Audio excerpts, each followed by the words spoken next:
ತೆಲಂಗಾಣ ಕಾಂಗ್ರೆಸ್ ಸರ್ಕಾರಕ್ಕೂ ಕೂಡ ಗ್ಯಾರಂಟಿ ಹಣ ಹೊಂದಿಸಲು ಪರದಾಡುವ ಪರಿಸ್ಥಿತಿ.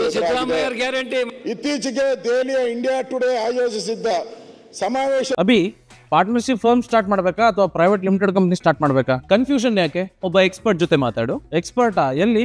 ಬಾಸ್ ವಾಲಾ. Be the boss. ಮಾತಾಡಿದವರು ಪ್ರತಿ ತಿಂಗಳು ತೆಲಂಗಾಣ ಸರ್ಕಾರಕ್ಕೆ 18,500 ಕೋಟಿ ಆದಾಯ ಬರುತ್ತದೆ. ಈ ಪೈಕಿ 6,500 ಕೋಟಿ ರು ಮೊತ್ತವನ್ನು ಸರ್ಕಾರಿ ನೌಕರರ ವೇತನಕ್ಕೆ ಮತ್ತು ಮಾಜಿ ನೌಕರರ ಪಿಂಚಣಿ ವೆಚ್ಚ ಮಾಡಲಾಗುತ್ತದೆ. ಇನ್ನುಳಿದ 6,500 ಕೋಟಿ ರು ಮೊತ್ತವನ್ನು ಸಾಲ ಮತ್ತು ಬಡ್ಡಿ ಪಾವತಿ ಮಾಡಲು ಬಳಕೆ ಮಾಡಲಾಗುತ್ತದೆ. ಹೀಗಾಗಿ ಒಟ್ಟು 13,000 ಕೋಟಿ ರುಗಳು ಪ್ರತಿ ತಿಂಗಳು 10ನೇ ತಾರೀಕಿನ ಒಳಗೆ ಹೊಂದಾಣಿಕೆ ಮಾಡಬೇಕಾಗಿರುತ್ತದೆ. ವೇತನ ಪಾವತಿ ಮತ್ತು ಬಡ್ಡಿ ಸಾಲ ಮಾಡಿದ ಬಳಿಕ ವಿವಿಧ ಯೋಜನೆಗೆ ಉಳಿಯುವುದು ಕೇವಲ 5,000 ಕೋಟಿ ಮಾತ್ರ. ಹೀಗಾಗಿ ರಾಜ್ಯದ ಗ್ಯಾರಂಟಿ ಯೋಜನೆ ನೀಡಲು ದುಡ್ಡೇ ಇಲ್ಲ ಅಂತ ರೇವಂತ್ ರೆಡ್ಡಿ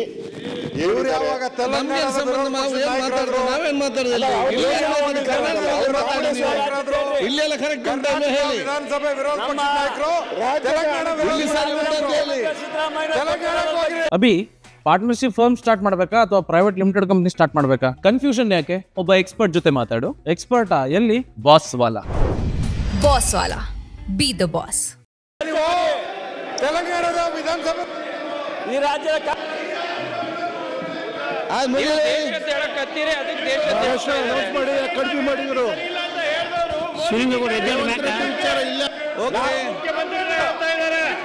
ಮೋದಿ ಆಂಧ್ರ ಪ್ರದೇಶದಲ್ಲಿ ಸಮ್ಮಿಶ್ರ ಸರ್ಕಾರ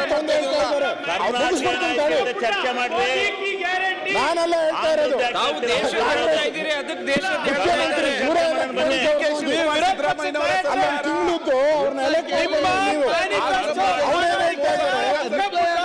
ಮೋದಿ ಕಿ ಗ್ಯಾರಂಟಿ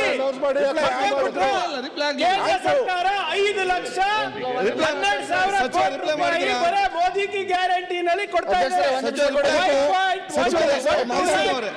ಅವರು ಹೇಳಿದ್ದಾರೆ 1.2 lakh crores ಇವತ್ತು ಮೋದಿ ಕಿ ಗ್ಯಾರಂಟಿ ಅಂತ ಹೇಳ್ತಾ ಇದ್ದಾರೆ. ಉದ್ಯೋಗ ಖಾತ್ರಿನಲ್ಲಿ ಇನ್ನ ನಮಗೆ 1,000 ಕೋಟಿ ರೂಪಾಯಿ ಬರಬೇಕು, ಇನ್ನ ಬಂದಿಲ್ಲ. ಆಮೇಲೆ ಕಾಂಗ್ರೆಸ್ ಅಲ್ಲಿ ಮಾತಾಡಿ, ಅವಕಾಶ ಕೊಟ್ರೆ ಮಾತಾಡಿ. ಕಾಂಗ್ರೆಸ್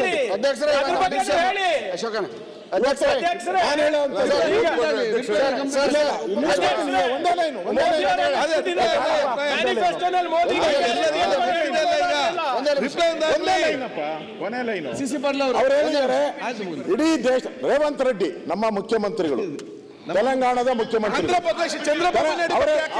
ಕೊನೆಯಲ್ಲಿ ಇವತ್ತು ದೇಶದಲ್ಲಿ ಚರ್ಚೆ ಆಗಬೇಕಾಗಿರೋದು ಡಿಲಿಮಿಟೇಷನ್ ಬಗ್ಗೆ ಅಲ್ಲ. ಡಿಲಿಮಿಟೇಷನ್ ಬಗ್ಗೆ ಚರ್ಚೆ ಆಗಬೇಕಾದ ಅವಶ್ಯಕತೆ ಇಲ್ಲ. ಇವತ್ತು ದೇಶದ ಡಿಲಿಮಿಟೇಷನ್ ಬಗ್ಗೆ ಚರ್ಚೆ ಮಾಡಬೇಡಿ. ಡಿಲಿಮಿಟೇಷನ್ ಚಂದ್ರ ಬೇಡ, ಗ್ಯಾರಂಟಿ ಬಗ್ಗೆ ಚರ್ಚೆ ಆಗಬೇಕು ದೇಶದಲ್ಲಿ ಅಂತ ಹೇಳಿರೋದು ರೇವಂತ್ ರೆಡ್ಡಿ ಅವರು, ನಾನಲ್ಲ. ಇವರೇ ಎಲೆಕ್ಟ್ ಮಾಡಿದಲ್ಲ, Congress party supreme leader, Congress party supreme leader ಅವರೇ ಗ್ಯಾರಂಟಿ ಆಗಲ್ಲ.